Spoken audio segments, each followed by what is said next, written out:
Graça e paz da parte do nosso grande Deus e Salvador, Jesus Cristo. O primeiro domingo do santo tempo da Quaresma, tempo de preparação para a Páscoa, tempo de penitência, tempo de oração, tempo de esmola, de caridade fraterna, tempo de combate espiritual. E é muito bonito porque neste ano A, nós estamos no ano em que se lê o Evangelho de São Mateus aos domingos. Nesse ano A, nós vamos acompanhar, domingo após domingo, uma verdadeira catequese batismal. Vocês vão ver, no domingo de hoje, nós escutaremos as tentações do Senhor. E por quê? Porque já nos mostra o combate quaresmal. Jesus, 40 dias no deserto, foi tentado pelo demônio. Nós entramos com Jesus nos 40 dias da Quaresma, para combater com ele e com ele vencer. E assim deixar que o homem novo, unido a Cristo, brilhe em nós. No domingo que vem, nós vamos escutar o Evangelho da Transfiguração do Senhor, para vermos onde é que a Quaresma nos quer levar, a sermos transfigurados com Cristo.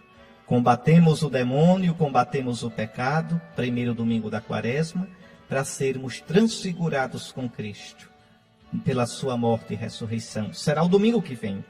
Depois, no terceiro domingo da Quaresma, deste ano A, o domingo da Samaritana. Jesus vai dizer: quem beber deste poço de Jacó tem sede novamente. Quem beber da água que eu der, nunca mais terá sede. É a água do batismo que nos dá o Espírito Santo. Lembrem, já disse tantas vezes a vocês, que a água é símbolo do Espírito Santo. O verdadeiro poço é Jesus. Quem beber dele, se alguém tem sede, venha a mim e beba. Essa água nos é dada no batismo, porque no batismo recebemos o Espírito Santo. E depois, no quarto domingo da Quaresma, o Evangelho de Lázaro. Jesus é a vida que vence a morte. Jesus ressuscita Lázaro. Então, quanta coisa, hein? Quanta coisa nós temos para ver nesses domingos que vêm. Pois, vamos começar hoje. O homem não vive somente de pão, o homem vive de toda palavra que sai da boca de Deus. Vamos escutar a palavra de Deus. A oração da missa de hoje pede tão bonito: concedei-nos, ó Deus onipotente, que ao longo desta Quaresma possamos progredir no conhecimento de Jesus Cristo, quer dizer, na intimidade, no amor para com Jesus Cristo, e corresponder ao seu amor por uma vida santa. E essa vida santa é no combate espiritual, viu? Oração, na Quaresma eu devo aumentar a oração. A penitência, eu devo tirar algo da comida todos os dias da Quaresma, menos aos domingos. Pode ser tirar um lanche, pode ser um doce, pode ser um suco. Tirar algo da comida. E a esmola, quer dizer, a caridade fraterna. Essas três observâncias da Quaresma. Sem isto não há Quaresma. Além dessas observâncias, lembre que a sexta-feira não se come carne. Isso vale não é só para a Quaresma, não. Isso vale para o ano todo, tá certo? Às sextas não se come carne vermelha. Não se come, tá certo? Não se come carne de galinha, carne de gado, carne de carneiro, não se come. Só peixe e ovo, isso vale para o ano todinho. Sobretudo às sextas-feiras da Quaresma. Também, lembrem, no tempo da Quaresma, a gente deve escolher um dos vícios da gente, uma daquelas más tendências da gente, para lutar contra esse vício, combatê-lo. Devemos ler mais a Sagrada Escritura e procurar, do meio para o fim da Quaresma, o sacramento da confissão. Então, são as observâncias quaresmais, tempo de graça de Deus. Quarta-feira passada, São Paulo dizia, a palavra de Deus dizia: eis o tempo favorável. Não recebais em vão a graça de Deus. Bom, vamos para a primeira leitura. Leitura do livro do Gênesis, capítulo 2, versículos do 7 ao 9, capítulo 3, versículos do 1 ao 7. O Senhor Deus formou o homem do pó da terra, soprou-lhe nas narinas o sopro da vida, e o homem tornou-se um ser vivente. Depois, o Senhor Deus plantou um jardim em Éden, ao oriente, e ali pôs o homem que havia formado. E o Senhor Deus fez brotar da terra toda sorte de árvores de aspecto atraente e de fruto saboroso ao paladar, a árvore da vida no meio do jardim, e a árvore do conhecimento do bem e do mal. A serpente era o mais astuto de todos os animais dos campos que o Senhor Deus tinha feito. Ela disse à mulher: é verdade que Deus vos disse: não comereis de nenhuma das árvores do jardim? E a mulher respondeu à serpente: do fruto das árvores do jardim nós podemos comer, mas do fruto da árvore que está no meio do jardim, Deus nos disse: não comais dele, nem sequer o toqueis, do contrário morrereis. A serpente disse à mulher: não, vós não morrereis, mas Deus sabe que no dia em que dele comerdes, vossos olhos se abrirão, e vós serei como Deus, conhecendo o bem e o mal. A mulher viu que seria bom comer da árvore, pois era atraente para os olhos e desejável para se alcançar conhecimento. E colheu um fruto, comeu, e deu também ao marido que estava com ela, e ele comeu. Então os olhos dos dois se abriram, e vendo que estavam nus, teceram tangas para si com folhas de figueira. Palavra do Senhor.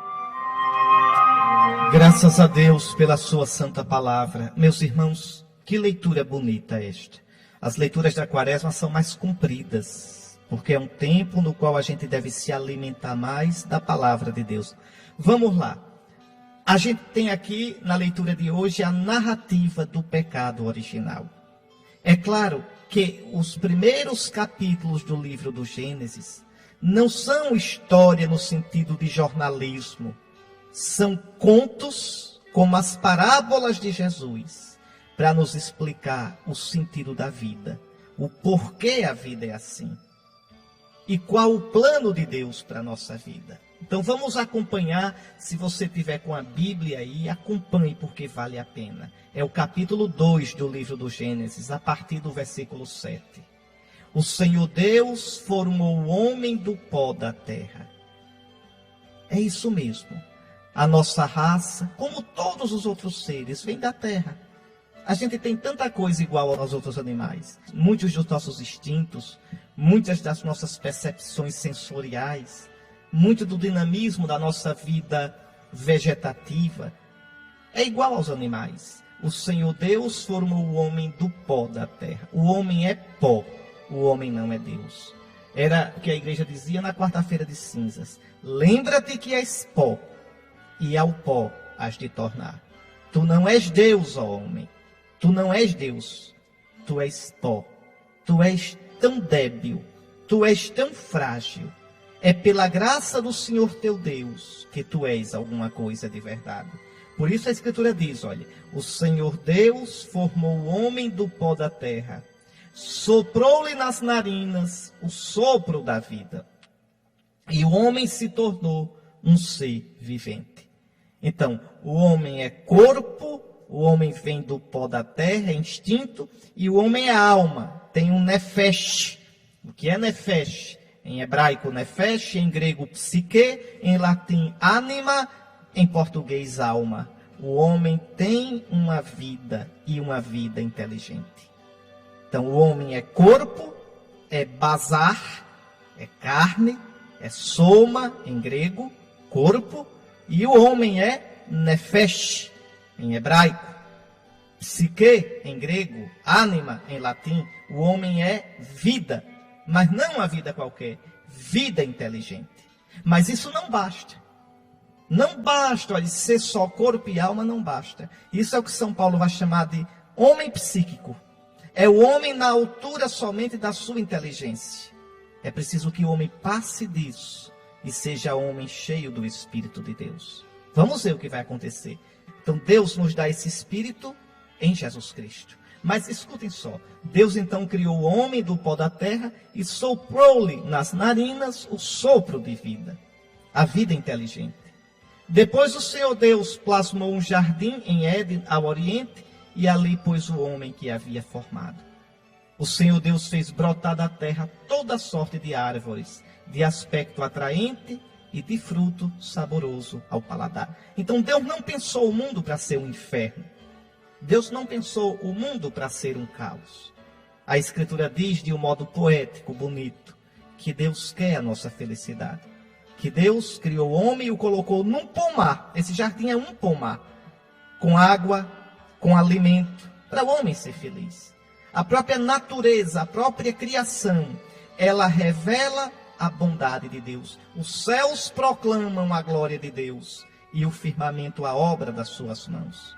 Infelizmente, o homem destrói essa natureza. Com o pecado, a criação foi submetida também ao cativeiro.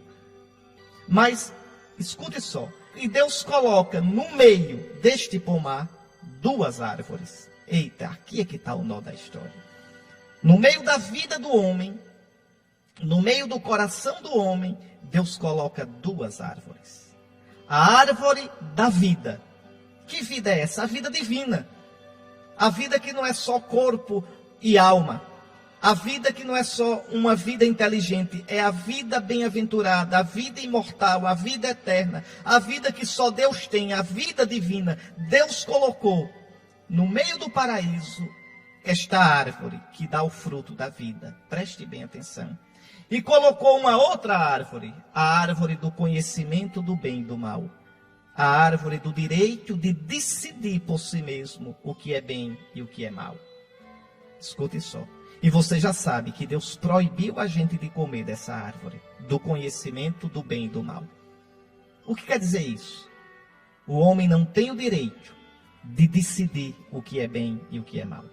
O homem tem o direito e o dever de conhecer o bem e o mal, de saber o que Deus chama bem e fazer o bem, de saber o que Deus chama mal e obedecer a Deus e evitar o mal.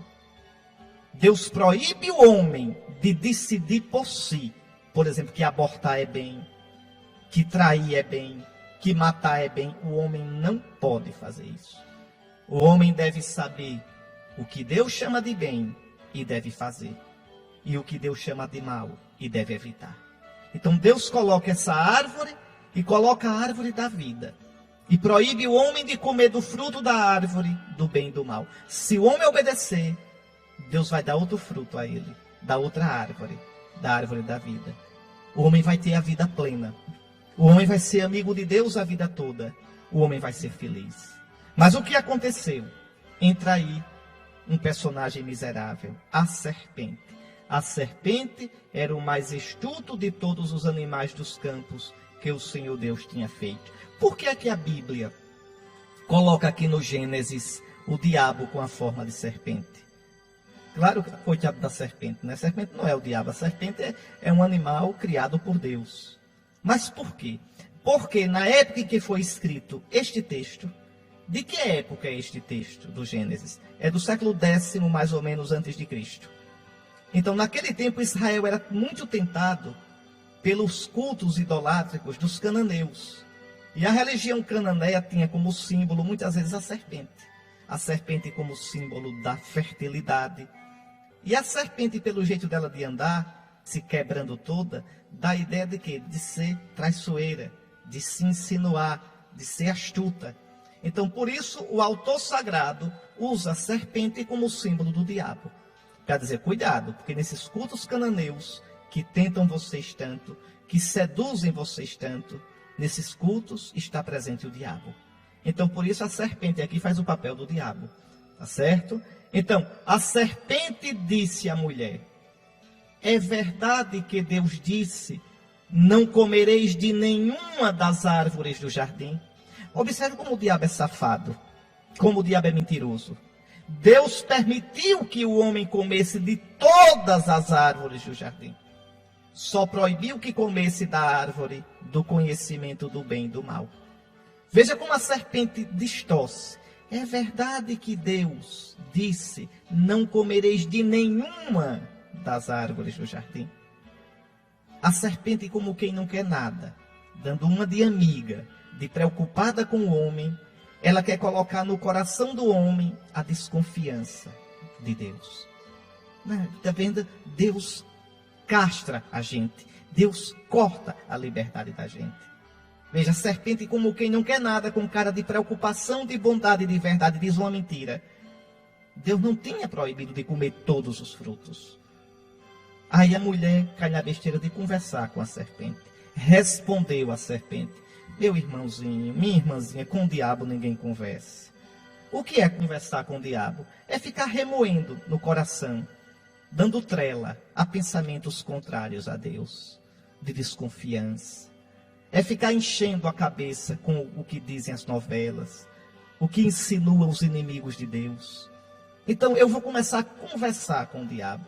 Eu vou ficar remoendo no coração pensamentos que depois vão esfriar a minha fé, que vão me levar a duvidar de Deus. Na minha terra se diz que quem conversa sozinho fala com o cão. É verdade. Quer dizer, quem fica remoendo sozinho seus pensamentos, suas preocupações, suas coisas, quem fica remoendo isso, sem abrir o coração para Deus, abre a brecha para que o diabo entre. Então é o que a mulher faz, coitada aqui. Veja, não, do fruto, Deus disse, do fruto das árvores do jardim nós podemos comer.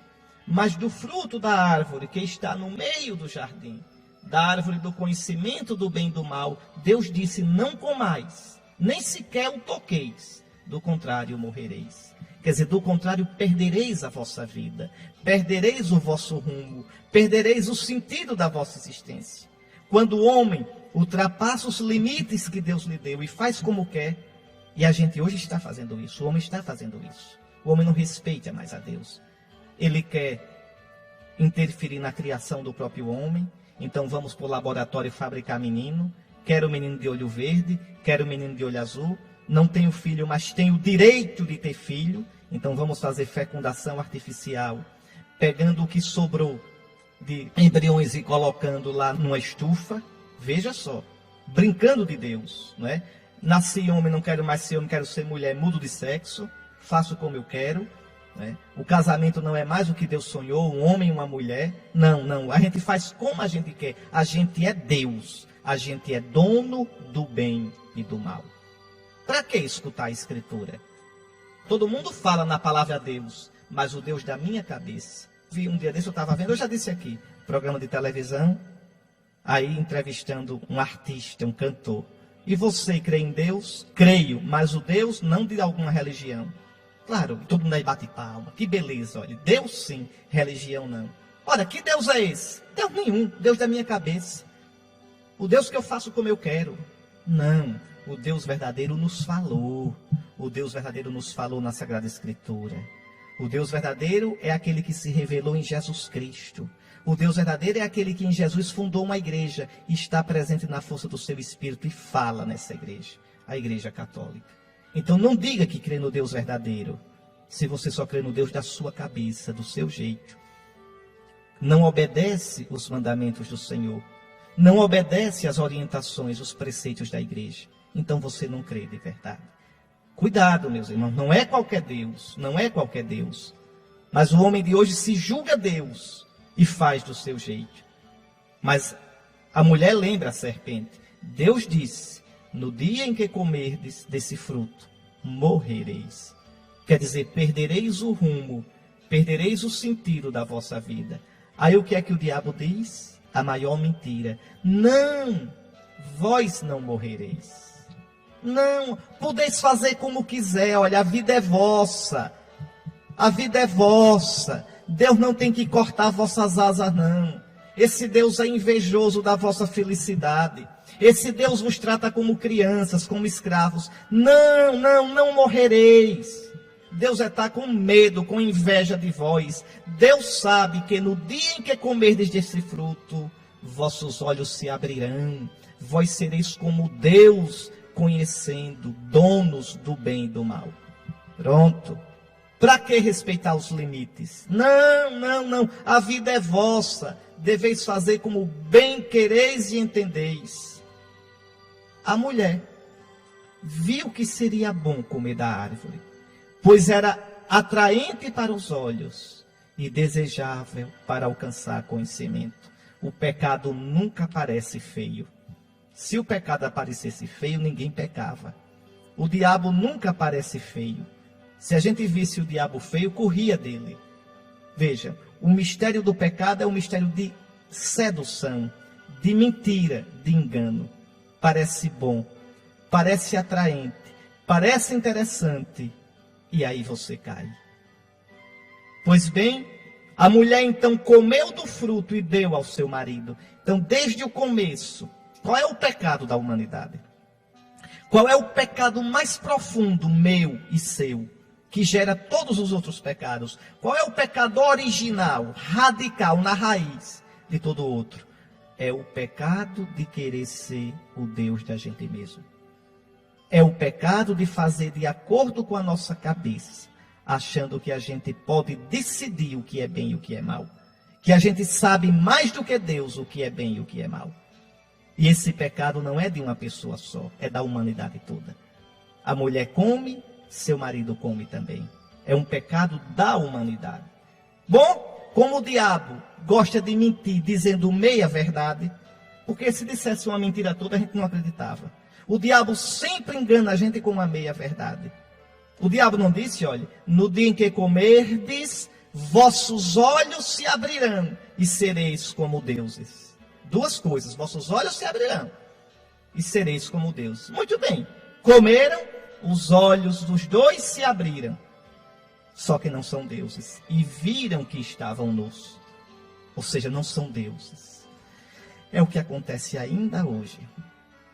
Quando a gente vai ver as consequências do nosso pecado, a gente se descobre nu, coração ferido, sozinho, depressivo, vida sem sentido, passando por cima dos outros. Uma secura de vida está aí. Os olhos se abriram e viram que estavam nus. Tem vergonha agora um do outro e tecem tangas para si com folhas de figueira. O homem não aceita que é nu. O homem não aceita que é dependente de Deus. E agora, como viu que está nu, ainda vai procurar um jeitinho. Tece tanga de figueira. A gente vive tecendo tanga de figueira para esconder que está nu. Não é? Se faz plástica, lipoaspiração, se faz malhação, se toma remédio, se faz um regime, uma dieta braba para aumentar 2, 3 anos da nossa vida. É sempre tanga de figueira para esquecer que a gente passa. Tu és pó e ao pó tu tornarás. Se não tornares hoje, tornas amanhã, mas tornas ao pó. Tu não és Deus. Só Deus pode dar a vida verdadeira. E é aí, não está na leitura de hoje, mas diante disso, o homem perde também a árvore da vida. Não vai ter a vida divina. Não vai ter a vida eterna. Não vai ter a vida de Deus. A não ser quando Deus der. E Deus deu. A árvore da vida é a cruz de Jesus. É o fruto que está nela, o nosso Jesus, no qual a gente crê, do qual a gente recebe o Espírito Santo, o qual a gente comunga na Eucaristia. É Ele a nossa vida. Não as coisinhas que a gente inventa, não a nossa pretensão. Meus queridos irmãos, que texto bonito. Quantas lições para a gente. Senhor Jesus, faze-me ter a sabedoria de compreender que eu sou somente pó. E que somente quando te obedeço, te amo, creio em ti, te sigo, abro meu coração para o teu Santo Espírito, é que de verdade eu vivo, é que de verdade eu sou livre. Senhor Jesus, ajuda-me a nunca querer decidir por mim, de modo soberbo e arbitrário, o que é bem e o que é mal. Ajuda-me, Cristo Santo de Deus, a chamar de bem ao que tu chamas bem, ao chamar de mal o que tu chamas mal, porque o que passa disso vem do maligno. A ti a glória, Senhor, hoje e sempre. Amém. Vamos agora rezar o Salmo 50, que é o salmo responsorial da missa de hoje. Esse salmo tão bonito, que é o salmo penitencial por excelência da igreja. Um dos salmos penitenciais, um dos 7 salmos de penitência da igreja. Então, peçamos perdão pelos nossos pecados, que a gente possa dizer sempre como salmo: eu reconheço toda a minha iniquidade. O meu pecado está sempre à minha frente, Senhor. Eu pequei contra ti. Eu cometi o que é mal aos teus olhos. Só quando a gente tem coragem de confessar nossos pecados, a gente pode receber o perdão de Deus. Senhor, Senhor, cria em mim um coração que seja puro. Dai-me de novo um espírito decidido a te amar, a te servir, a sujeitar-se a te seguir. Está aí uma leitura linda e difícil, né? Nesse capítulo 5, São Paulo quer explicar como é que Jesus é o Salvador de toda a humanidade. E também quer explicar por que toda a humanidade precisa da salvação de Jesus. A gente já escutou domingo passado, não sei se você se lembra, São Paulo dizendo que todos pecaram e estão privados da glória de Deus. Eu expliquei a vocês, né? Mas vamos ver aqui. Valeria a pena você pegar a sua Bíblia para a gente destrinchar. Irmãos, consideremos o seguinte. O pecado entrou no mundo por um só homem. Aqui, São Paulo está pensando na narrativa que a gente viu na primeira leitura. Aquela parábola que diz que pelo pecado de um só homem a humanidade toda pecou. E é verdade. Está certo? Em que sentido? O pecado de nossos primeiros pais desmantelou a gente toda. Isso é tranquilo a gente entender. Por exemplo, uma criancinha nasce hoje, ela já nasce no mundo desarrumado. Então ela já nasce desarrumada desde o ventre materno e vai viver no mundo desarrumado e ela é desarrumada e ajuda o mundo a se desarrumar mais com os seus pecados pessoais. Então o que São Paulo quer dizer é que a gente nasce numa situação de poluição do pecado. A gente nasce numa situação de rebeldia contra Deus, de um mundo inimigo de Deus, de um mundo que quer ser o seu próprio Deus. Então o pecado entrou no mundo por um só homem.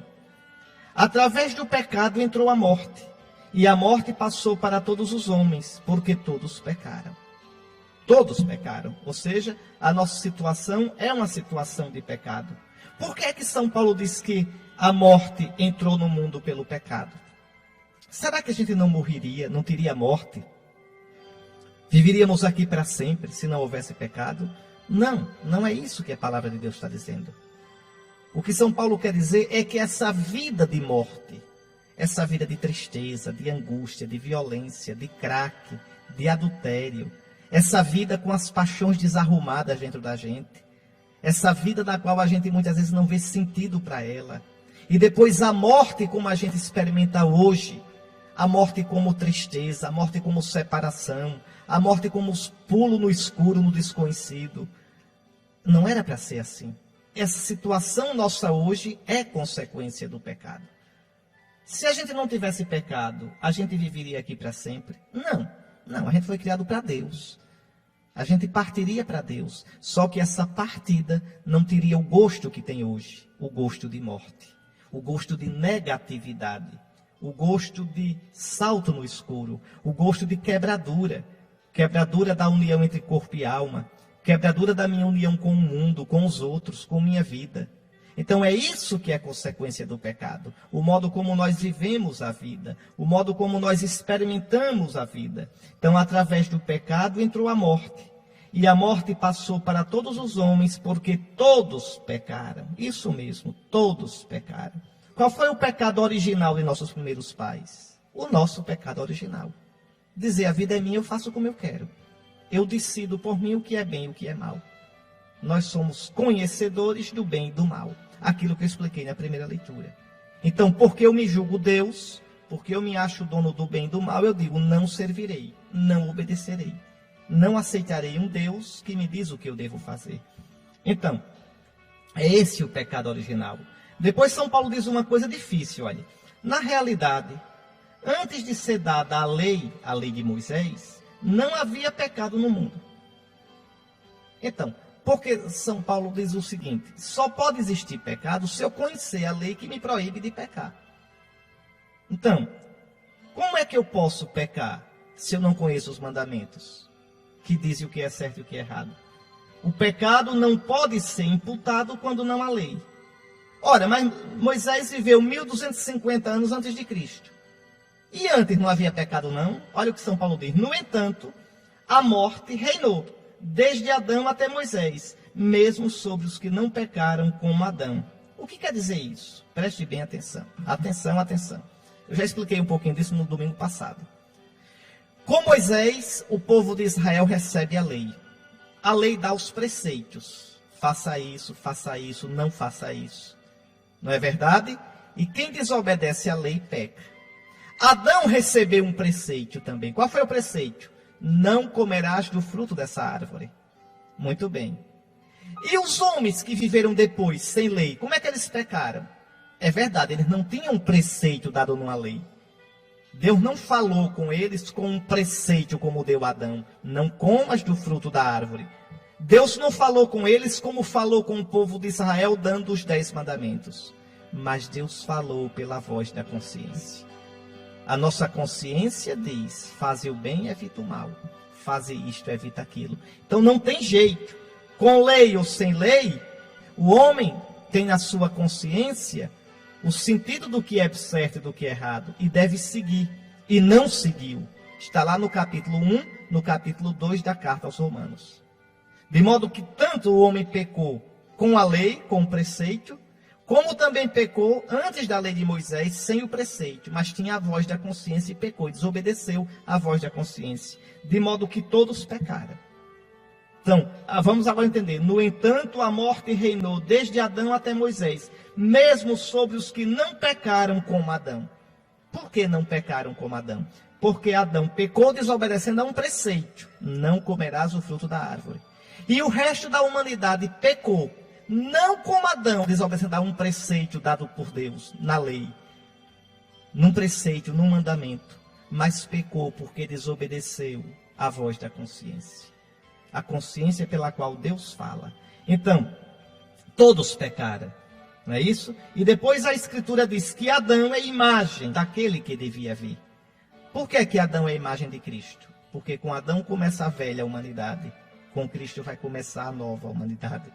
Com Adão começa a humanidade que recebeu o nefesh, o sopro da vida, o hálito da vida inteligente, como eu já expliquei na primeira leitura. Mas com Cristo vai começar uma nova humanidade que vai receber o Ruá, o Espírito Santo. Vai receber a vida divina. Então Adão é figura daquele que deveria vir. Figura provisória. Mas isso não quer dizer que o dom da graça de Deus, e aqui vem um consolo para a gente. Isso não quer dizer que o dom da graça de Deus seja comparável à falta de Adão. Não, não, não. A graça é muito maior do que o pecado. O dom de Deus é muito maior do que a nossa miséria. A transgressão de um só, Adão, levou a multidão humana à morte, mas de modo bem superior à graça de Deus dada em Cristo, o dom gratuito concedido por um só homem, o novo Adão, Jesus Cristo, se derramou em abundância sobre todos. O dom é muito mais eficaz do que o pecado de um só.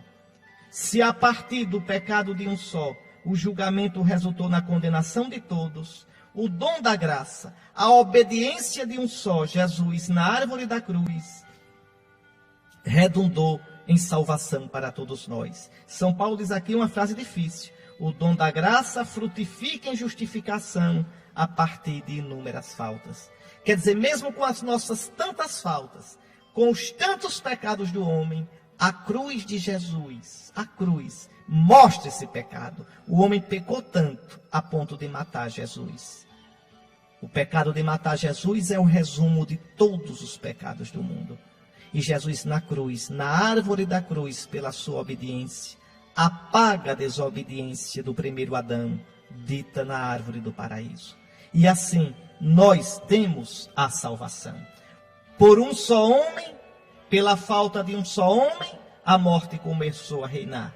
Muito mais reinarão na vida os que recebem o dom gratuito da graça de Deus pela mediação de um só, do novo Adão, Jesus Cristo. Então o que São Paulo quer dizer é isso. Como pela falta dos primeiros pais, nós caímos na desgraça. Pela desobediência do antigo Adão, nós caímos na morte.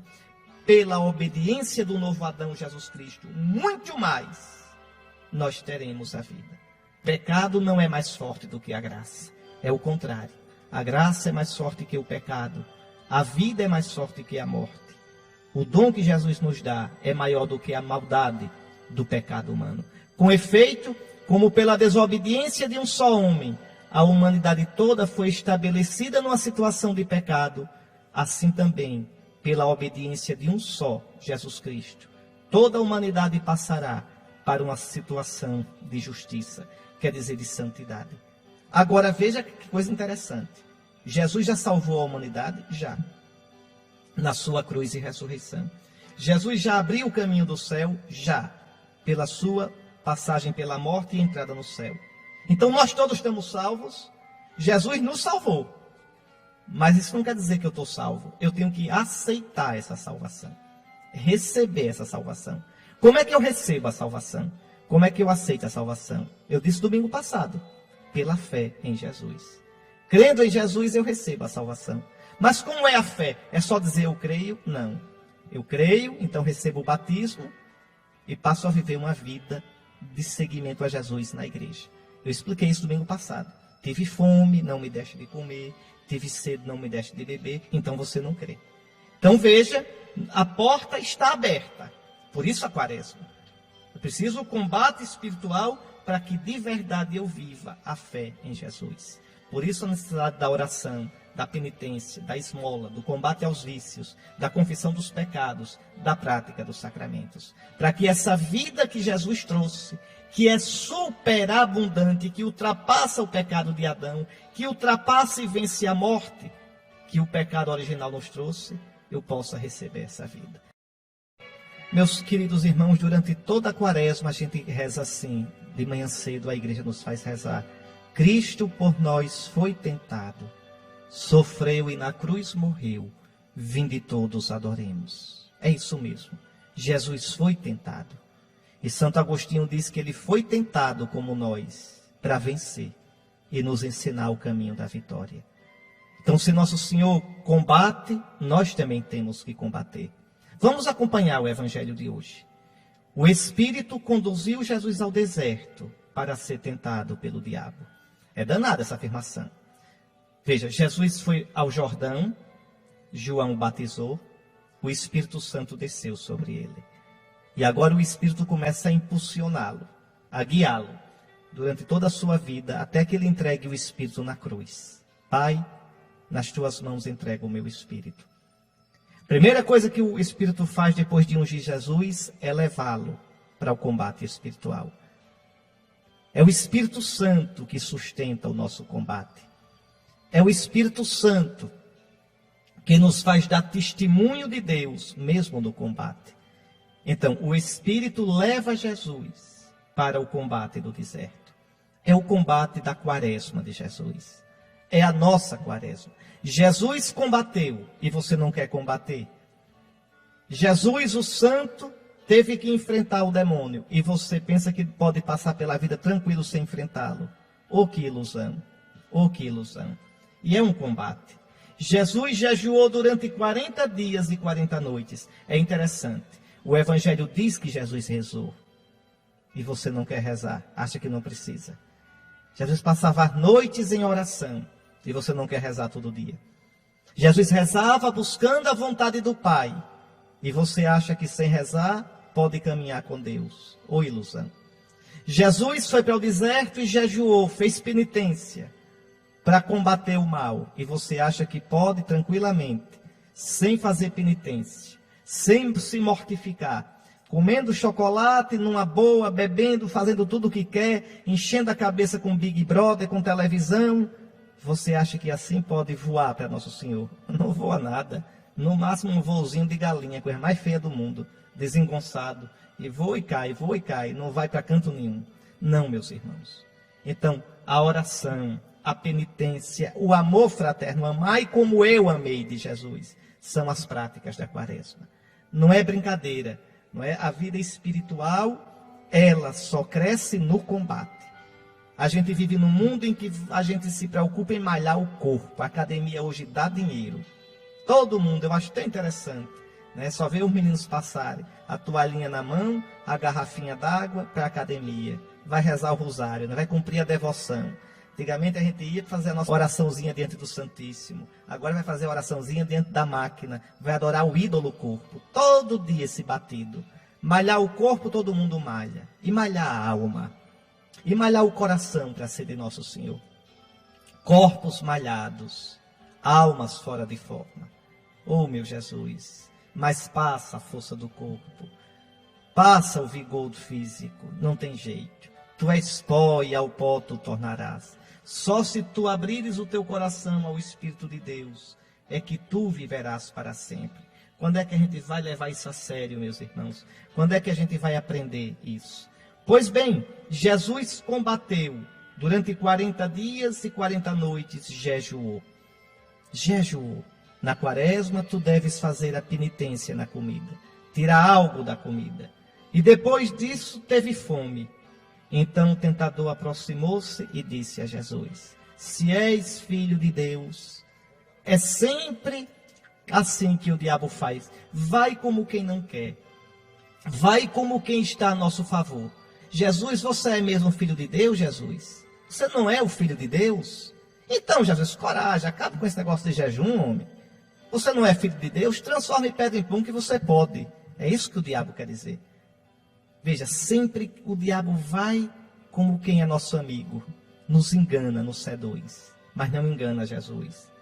Se tu és filho de Deus, Jesus, para que está passando fome, homem? Que é isso? Transforma essas pedras em pão, você pode. Jesus responde: está escrito, não só de pão vive o homem, mas de toda a palavra que sai da boca de Deus. O homem não vive só do pão, da comida, do emprego, do pão da família, da casa, dos bens materiais, do prazer. Não. O homem vive de verdade quando primeiro vive na palavra de Deus. Quando o homem quer sozinho fazer a sua vida, o seu pão, ele perde a vida dele. Então Jesus vence a primeira tentação. Não. O pão da minha vida é a vontade do meu Pai. E o Pai quer que eu jejue. Meu alimento é fazer a vontade do Pai. Sou filho de Deus, sim. Sou. Mas busco primeiramente a vontade do Pai. E você, meu irmão? E você? E eu? Onde é que está o verdadeiro alimento da nossa vida? Nos nossos bens? É nisso que a gente coloca a vida? No apego à família? No apego ao dinheiro, ao prestígio, ao poder, ao sucesso, à fama? Nada disso é a nossa vida. Tudo isso pode ter seu valor. Nada disso é a nossa vida. O homem vive da palavra que sai da boca de Deus. O homem vive quando vive na vontade de Deus. Aí o diabo, que não cochila, leva Jesus para o mais alto do templo, o pináculo do templo em Jerusalém. O ângulo do templo mais alto. E convida Jesus a dar show. Tu não és o Filho de Deus? Lança-te daqui para baixo. Lança-te, Jesus. Porque está no Salmo 90. O diabo sabe Bíblia, viu? Olha, repare como o diabo cita a Bíblia. Está lá no Salmo: Deus dará ordens aos seus anjos a teu respeito, e eles te levarão nas mãos para que não tropeces em alguma pedra. Está na Bíblia. O diabo foi na mosca. Ou seja, deixou Jesus. Jesus, você quer fazer sucesso? Você quer ser um Messias mesmo, danado de bom? Jesus, transforme pedra em pão. Faça sucesso, Jesus. Dê de comer ao povo. Faça hora de milagre, que o povo vai atrás. Veja, coma um pãozinho agora e saia por aí multiplicando o pão, Jesus. Seja um Messias assim, milagreiro. Depois você, Jesus, compre um horáriozinho na televisão e vá enganando o povo assim, fazendo milagre doidado. Jesus, o homem não vive só de pão, de jeito nenhum. Agora, Jesus, faça sucesso. Pule do pináculo para baixo. Os anjos vão sustentar você. O povo vai aplaudir. Pastoral do sucesso. Pastoral do artista que brilha e não deixa Jesus brilhar. Pastoral do palco. Pastoral do efeito luminoso. Da luz que se apaga e fica vermelha. Veja. Tudo isso é lixo diante de nosso Senhor. Vá, pule, Jesus. E Jesus responde: também está escrito, não tentarás o Senhor teu Deus. O que é tentar Deus? É exigir prova. O que é tentar Deus? É querer servir a Deus do nosso jeito e não do jeito de Deus. Vejam, o diabo não está dizendo para Jesus não servir ao Pai. O diabo é sabido, não vai nisso, porque nisso aí ele já perde logo de saída. Ele diz: não, Jesus, eu quero que você seja um Messias bom. Eu quero mais é que você faça sucesso. Agora, para você se dar bem, você tem que fazer como eu estou dizendo. É a nossa tentação. Achar que a gente pode ser cristão do jeito da gente. Achar que a gente pode servir a Deus do jeito... Não, mas Deus é bom, Deus não vai ligar para isso não. Cuidado. Se Deus chama uma coisa de pecado, aquilo é pecado. Se Deus diz que liga para aquilo, Ele liga sim. Não tentarás o Senhor teu Deus. Aí novamente o diabo leva Jesus para um monte muito alto. E ali ele mostra todos os poderes do mundo, todos os reinos. E diz, ó Jesus, disso aqui eu entendo direitinho. De corredor de palácio eu sei. De gabinete dos grandes do mundo eu entendo a conversa deles, os conchavos deles, os arranjos dele. Eu te darei tudo isto, Jesus. Tudo. Se tu de joelhos seguires o que eu estou dizendo. É isso que quer dizer, de joelhos me adorares. Se tu seguires a minha lógica, Jesus, tu te dás bem. Olha, se a igreja, Jesus, se a igreja fizer acordo com os grandes, se a igreja seguir a lógica que eu estou dizendo, ela vai ser poderosa, Jesus. Essa é a tentação. É a tentação sua, é minha, da igreja, de todo mundo. Veja, ao invés da lógica da cruz, seguir a lógica do mundo. E aí Jesus então diz com toda a força, afasta-te de mim, vai-te embora, Satanás. Está escrito, adorarás ao Senhor teu Deus, e somente a Ele prestarás culto. Eis aqui, é a lógica de Deus, e a lógica de Deus passa pela cruz. É a lógica de Deus que a gente tem que abraçar, não a lógica do mundo. Meus queridos irmãos, está aí o nosso roteiro de Quaresma. Entrar com Jesus no deserto, combater com Ele Satanás, que nos sugere seguir Jesus do jeito do mundo, seguir Jesus com o espírito do mundo, vencer Satanás, para poder de verdade estar unido ao Senhor. Na missa de hoje, no prefácio, a igreja vai resumir na oração muito bonito o sentido das tentações. Na verdade, é justo e necessário. É nosso dever e salvação dar-vos graça sempre e em todo lugar, Pai Santo, Deus eterno e todo-poderoso, por Cristo, Senhor nosso. Jejuando 40 dias no deserto, Jesus consagrou a observância quaresmal. Desarmando as ciladas do antigo inimigo, ensinou-nos a vencer o fermento da maldade. Celebrando agora o mistério pascal, que é a missa, nós nos preparamos para a Páscoa definitiva, para a Páscoa da glória. A gente se prepara para celebrar a Páscoa aqui e um dia entrar na Páscoa eterna, quando passarmos deste mundo para o Pai. Se você ainda não preparou o seu programa de Quaresma, prepare. Deve aumentar a oração. O que eu vou fazer a mais na oração que eu já faço? Pode ser rezar um salmo por dia, rezar via sacra às quartas e sextas. Ler, isso é tão bom, ler um capítulo da Sagrada Escritura por dia. Depois, segunda coisa, depois da oração, a penitência. Sobretudo a penitência da comida. O que é que eu vou tirar nos 40 dias, menos aos domingos? O que é que eu vou tirar de alimento? Mas também a mortificação. Se eu sou falador, falar menos.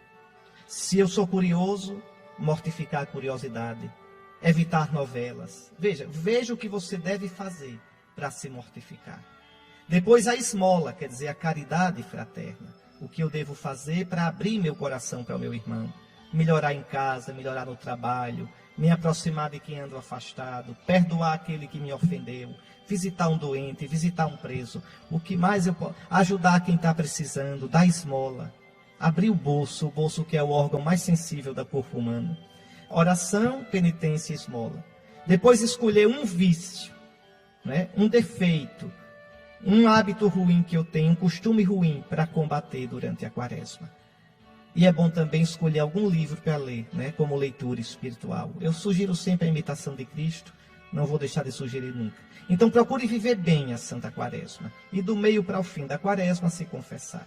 Agora eu lhe dou de todo o coração a bênção deste primeiro domingo da Quaresma. O Senhor esteja convosco. Bendito seja o nome do Senhor, agora e para sempre. O nosso auxílio está no nome do Senhor que fez o céu e a terra. Abençoe-vos o Deus Todo-Poderoso, Pai, Filho e Espírito Santo. Amém.